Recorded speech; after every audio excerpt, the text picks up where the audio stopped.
नमस्कार साथियों, स्वागत है आपका BNK 24 यूट्यूब चैनल पे। बहुत बहुत साथियों, आज की जो वीडियो का विषय है, एक तो जो आज बाजार के अंदर गिरावट रही, पिछले 8 दिनों से लगातार गिरावट है, उसके ऊपर चर्चा कर लेंगे। देश दुनिया में क्या घट रहा है।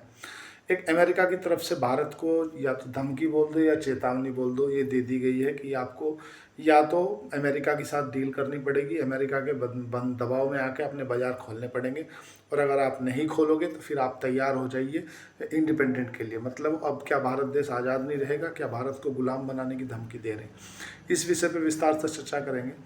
चर्चा का विषय रहेगा कि सोना और चांदी का जिस रफ्तार से बढ़ते जा रहे हैं, ये क्या हो सकता आगे के, इसके टारगेट क्या हो सकते हैं और इसके क्या है मायने इतने तेज़ी से बढ़ने के, या जो टारगेट हैं उन टारगेटों पर जाके अब बॉटम आउट हो चुका है, अब नीचे से गिरना चालू हो जाएगा या इसके और आगे तक चलता रहेगा।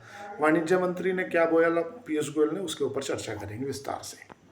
सबसे पहले आज नज़र डाल लेते हैं FII DII के आंकड़े पे। आज जो विदेशी संस्थागत निवेशक हैं, उन्होंने 2805 करोड़ रुपए की बिकवाली की।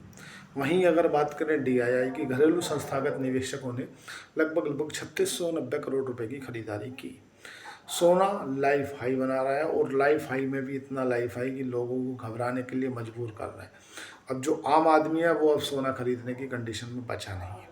सोने का जो रेट है वो 1,15,000 प्रति 10 ग्राम पे पहुंच गया है। बहुत ख़राब स्थिति है। चांदी है कि उससे भी आगे जाने के लिए तैयार हो रही है। चांदी ने 1,44,000 का लाइफ टाइम हाई बना दिया है। सोना चांदी रुकने का नाम नहीं ले रहे हैं। कारण है बास्केट ऑफ करेंसी में हमारा रुपया कमज़ोर होना। हमारा जो रुपया है वो डॉलर के अगेंस्ट 88.71 पैसे का कारोबार कर रहा है। मतलब अभी लाइफ टाइम लो पे रुपया पहुंच गया है। आज बाजार की बात करें तो वोल्टिलिटी इंडेक्स, जिसे विक्स बोलते हैं, वो तुम्हारा 11.37 पे है। विक्स में काफ़ी उतार चढ़ाव रहा। क्रूड ऑयल $59 प्रति बैरल पे बना हुआ है। क्रूड ऑयल में भी उतार चढ़ाव है। और जो बात करें बास्केट ऑफ करेंसी में डॉलर इंडेक्स, तो डॉलर इंडेक्स जो है 97.90, मतलब 98 के आसपास ही बना हुआ है। बिटकॉइन में आज फिर 1500 पॉइंटों की तेजी देखने के लिए मिली है, और 1,13,780 अमेरिका US डॉलर पर बिटकॉइन पहुंच गया है। इकोनॉमिक के मोर्चे पे जो है वो आज IIP ग्रोथ के आंकड़े आए हैं, जो कि बाजार को 4% की ग्रोथ रही है, जिसमें बिजली और माइनिंग की सबसे ज़्यादा रही है। उसमें सबसे पॉजिटिव ही खबर माननी जाएगी। 3 दिवसीय जो मॉनेटरी पॉलिसी की बैठक है वो चालू है, और उसके अभी जो RBI गवर्नर है वो हो सकता है 2 दिन बाद कुछ ना कुछ निर्णय दे दें कि क्या हो सकता है। आज अगर निफ्टी की बात करें तो निफ्टी तुम्हारा 19 पॉइंट गिर के 24,634 पर क्लोज हुआ, और अभी भी निफ्टी 24,500 का मेजर लेवल तक जा सकता है। बात करें अगर सेंसेक्स की, तो सेंसेक्स 61 पॉइंट टूट गया, तुम्हारा 80,364 पे सेंसेक्स कारोबार कर रहा है। बैंक निफ्टी में आज थोड़ी सी रिकवरी देखने के लिए मिली, और 71 पॉइंट तेजी के साथ में 54,461 पे क्लोज टू क्लोज बंद हुआ। अगर बात करें आज हरियाले वाले इंडेक्स में, तो हरियाले वाले इंडेक्स में तुम्हारा FMCG था, जो कि 98 पॉइंट की तेजी देखने के लिए मिली, और निफ्टी मिड कैप में 154 पॉइंट की तेजी देखने के लिए मिली, और निफ्टी मेटल जो था वो 34 पॉइंट चढ़ गया। ज़्यादातर चढ़ने वाले जो इंडेक्स थे उनमें निफ्टी PSU भी था, उसका ज़्यादा रोल था। देखो, अगर गिरने वाले इंडेक्स की बात करें तो निफ्टी फार्मा काफ़ी दबाव में रहा, 31 पॉइंट गिर के बंद हुआ। जो यूरोप के बाजार हैं उनके अंदर हरियाली छाई हुई है। और अगर बात करें जापान के बाजार की, तो जापान के जो बाजार है वो 311 पॉइंटों की डाउन के साथ में कारोबार कर रहे हैं।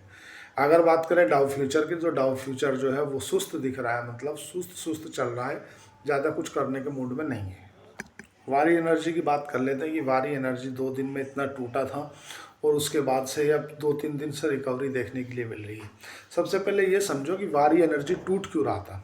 देखो साथियों, क्या है कि वारी एनर्जी जो ना, ये क्या है, सोलर पैनल बनाती है। इसका जब तक आप कॉन्सेप्ट नहीं समझोगे, जब तक इस स्टॉक को टूट क्यों रहा है ये समझ में नहीं आएगा। ये सोलर पैनल बनाती है, इसका अमेरिका में भी कारोबार है।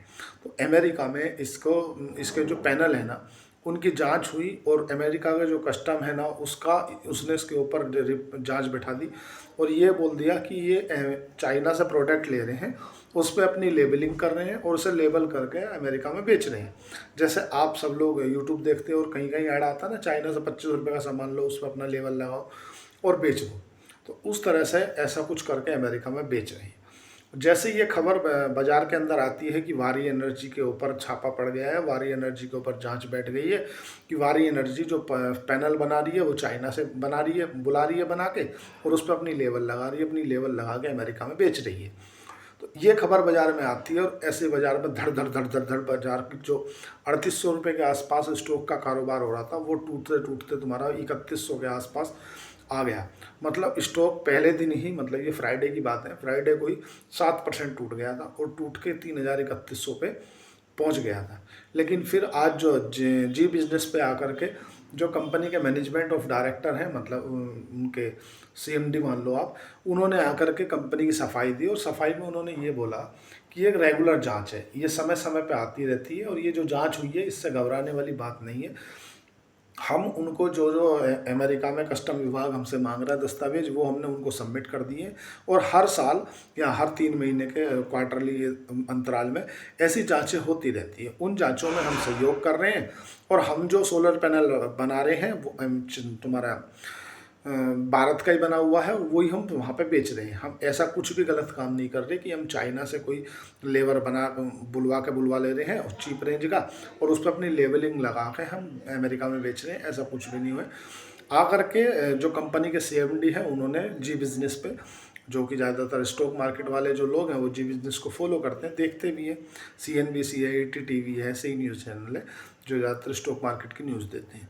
तो वहाँ पे उन्होंने आकर के सफाई दी कि ये मतलब जो रेगुलर चेकअप है इसमें इसके घबराने वाली बात नहीं है, क्योंकि जिस हिसाब से 7% स्टॉक टूट गया था, CMD को भी लगा या कंपनी के मैनेजमेंट को लगा कि अगर ऐसा 2-3 दिन टूट गया तो स्टॉक की तो वैल्यू आधी रह जाएगी, तो जाकर के कुछ ना कुछ सफाई देनी पड़ेगी कि भाई ये जो जांच बैठी है इसके ऊपर आप क्या कार्रवाई ले रहे हैं। तो ये रेगुलर जांच है, इसमें ये लोग सहयोग कर रहे हैं और ये जो वहाँ पैनल भेज रहे हैं वो पैनल भारत का बना हुआ है, चाइना का बना हुआ नहीं है, इसलिए घबराने की बात नहीं है। अमेरिका के जो कॉमर्स सेक्रेटरी हैं उन्होंने भारत को धमकाने भरे लिहाजे में कहा है कि भारत को अब इंडिपेंडेंट होना पड़ेगा, या तो अब अमेरिका के साथ में डील करे, अमेरिका के लिए एग्रीकल्चर प्रोडक्ट खोल दे, अमेरिका के लिए डेयरी प्रोडक्ट खोल दे, और नहीं खोलता है तो फिर अब कुछ देशों को समय आ गया है कि उन्हें सबक सिखाया जाए। तो क्या ये जो उनके तुम्हारा कॉमर्स सेक्रेटरी हैं वही बोल रहे हैं या ये उन्हें डोनाल्ड ट्रंप बुलवा रहे हैं? क्या वो भारत के साथ अब डायरेक्ट फाइट करना चाहते हैं? क्या भारत के साथ अब वो युद्ध के वाली सिचुएशन में आ गए हैं? उनको ईगो सर्टिफाई करना है। ईगो क्यों सर्टिफाई करना है? उन्होंने बाकायदा नाम लेके कहा है। उन्होंने किसको बोला है? भारत, ब्राज़ील और तुम्हारा नॉर्वे जैसे देशों को बोला है कि इन देशों को अब समय आ गया है सिखाने का। ये देश या तो अमेरिका के साथ डील करें और अगर अपनी अपनी चलाएंगे तो फिर अब इन्हें भुगतना पड़ेगा। ऐसा क्या है? कारगिल के युद्ध में हुआ, देखो क्या है कि मैं किसी भी सरकार के ऊपर ऑप्शन नहीं उठाना चाहता कि वो सरकार ऐसी थी, वो समय क्या गलत हुआ।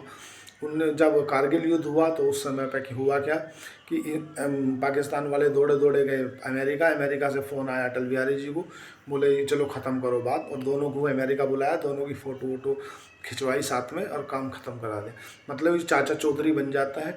और इसे ईगो किस बात का हुआ कि जब भारत ने ऑपरेशन सिंदूर किया तो उसके बाद इसने 37 बार कम से कम बोल लिया कि मैंने युद्ध रुकवाया।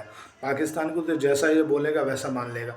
भारत में मोदी जी ने बोल दिया तू कौन, तेरे फ़ोन करने से युद्ध नहीं रुका। वो सामने वाला अपनी गलती मानेगा तो वहाँ से DGMO जो पाकिस्तान के DGMO है उनका कॉल आया कि हम युद्ध विराम चाहते हैं, तब जाके भारत की तरफ से युद्ध विराम हुआ।